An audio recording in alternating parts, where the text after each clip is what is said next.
ಕೊಡಬೇಕು ಅಂತೇಳಿ ನನ್ನ ವೇದಿಕೆ ಮೂಲಕ ಆಗ್ರಹಪಡಿಸ್ತಾ ಇದ್ದೇನೆ. ಪಾಪ ಇಲ್ಲೆಲ್ಲ ನಮ್ಮ ಗಾಯಗಳ ಒಂದು ಭಾವಚಿತ್ರ ಹಿಡ್ಕೊಂಡು ನಮ್ಮ ಸಂಗೀತ ಬ್ಲೈಂಡ್ ಕಣ್ಣಿಲ್ದಕ್ಕಂತರೂ ಕೂಡ ಇಲ್ಲಿ ಕೂತು ಪ್ರತಿಭಟನೆ ಮಾಡ್ತಾ ಇದ್ದಾರೆ. ದುರಂತ ಅಂತ ಹೇಳಿದ್ರೆ ವಿಕಲಚೇತನರಿದ್ದಾರೆ. 15-20 ವರ್ಷ ಆದ್ರೂ ಕೂಡ ಇವತ್ತು ನೇಮಕಾತಿ ಆಗಲ್ಲ ಅಂತ ಹೇಳಿ ಸಂಗೀತ ಟೀಚರ್ಗಳು, 15-20 ವರ್ಷ ಆದ್ರೂ ಕೂಡ ದೈಹಿಕ ಟೀಚರ್ಗಳು ಇವತ್ತು ಅಪಾಯಿಂಟ್ಮೆಂಟ್ ಆಗೋದಿಲ್ಲ ಅಂತ ಹೇಳಿದ್ರೆ ಯಾವ ಗ್ಯಾರಂಟಿಗಳ ಬಗ್ಗೆ ಮಾತನಾಡ್ತಾ ಇದ್ದಾರೆ ನಾವು ರಾಜ್ಯದ ಮುಖ್ಯಮಂತ್ರಿಗಳೇ? ಗ್ಯಾರಂಟಿ ಅಂತ ಹೇಳಿಕೊಂಡು ರಾಜ್ಯದ ಲಕ್ಷಾಂತರ ಮಕ್ಕಳ ಭವಿಷ್ಯದ ಜೊತೆ ಚೆಲ್ಲಾಟ ಆಡ್ತಾ 2.5 ಲಕ್ಷ ಸರ್ಕಾರಿ ಹುದ್ದೆಗಳು ಖಾಲಿ ಇದ್ರೂ ಕೂಡ ಈ ನಾಳೆ ಕಾಂಗ್ರೆಸ್ ಸರ್ಕಾರಕ್ಕೆ ಖಾಲಿ ಹುದ್ದೆ ಭರ್ತಿ ಮಾಡೋದಕ್ಕೆ ಸಾಧ್ಯ ಆಗ್ತಾ ಇಲ್ಲ.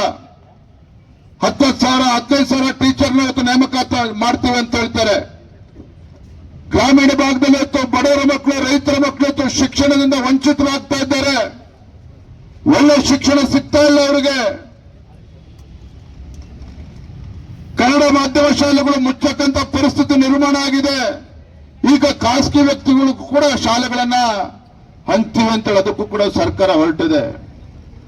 ನಾನು ಮಾನ್ಯ ಮುಖ್ಯಮಂತ್ರಿಗಳಿಗೆ ಹೇಳೋದಕ್ಕೆ ಇಚ್ಛಪಡ್ತೇನೆ. ಮಾನ್ಯ ಮುಖ್ಯಮಂತ್ರಿಗಳೇ, ನಿಮ್ಮ ಗ್ಯಾರಂಟಿಗಳು ಒಂದ್ ಕಡೆ ಇರಲಿ.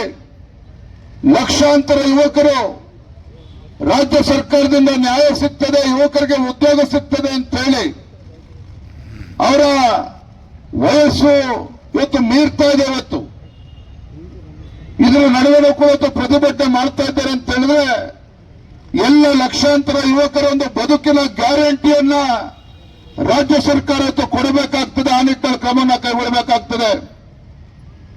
ನಾನಿವತ್ತು ನಮ್ಮ ವಿಪಕ್ಷ ನಾಯಕರುಗಳು ಕೂಡ ಇಲ್ಲಿದ್ದಾರೆ, ಮಾಡ್ತಾ ಇದ್ದಾರೆ. ನಿಮ್ಮ ಎಲ್ಲ ಬೇಡಿಕೆಗಳನ್ನ ಸದನದ ಒಳಗಡೆನೂ ಸಹ ವಿಧಾನಸಭೆ ವಿಧಾನ ಪರಿಷತ್ ಎರಡರಲ್ಲೂ ಕೂಡ ಕೇವಲ ಪ್ರಶ್ನೆನ ಕೇಳಿ ಮುಚ್ಚಾಕ್ತಕ್ಕಂಥದ್ದಲ್ಲ, ನಿಮ್ಮ ಪ್ರಶ್ನೆಗಳಿಗೆ ಉತ್ತರ ಸಿಗುವವರೆಗೂ ಕೂಡ ಸದನದಲ್ಲಿ ರಾಜ್ಯ ಸರ್ಕಾರವನ್ನ ಕಿವಿ ಹಿಂಡುವ ಮೂಲಕ ಸದನದಲ್ಲಿ ನಿಮ್ಮೆಲ್ಲರ ಧ್ವನಿಯಾಗಿ ನಾವು ಚರ್ಚೆನ ಮಾಡ್ತೇವೆ. ಅದಕ್ಕೆ ಉತ್ತರವನ್ನು ಕಂಡುಕೊಳ್ತಕ್ಕಂಥ ಕೆಲಸವನ್ನು ನಾವು ಮಾಡ್ತೇವೆ. ನಾವು ಭರವಸೆಯನ್ನು ಕೂಡ ನಾವು ಕೊಡ್ತಾ ಇದ್ದೇನೆ.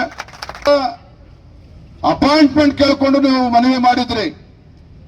ರಾಜ್ಯದ ಉಚ್ಚ ನ್ಯಾಯಾಲಯಕ್ಕೆ ಹೋಗಬೇಕಾದಂತ ಪರಿಸ್ಥಿತಿ ನಿರ್ಮಾಣ ಆಯ್ತು. ಏನು ಖಾಲಿ ಮುಖ್ಯಮಂತ್ರಿಗಳ ಅಪಾಯಿಂಟ್ಮೆಂಟ್ ಕೊಡಿಸಿ ಮಾತಾಡೋದಕ್ಕೆಲ್ಲ ಕೇಳೋದಕ್ಕೆ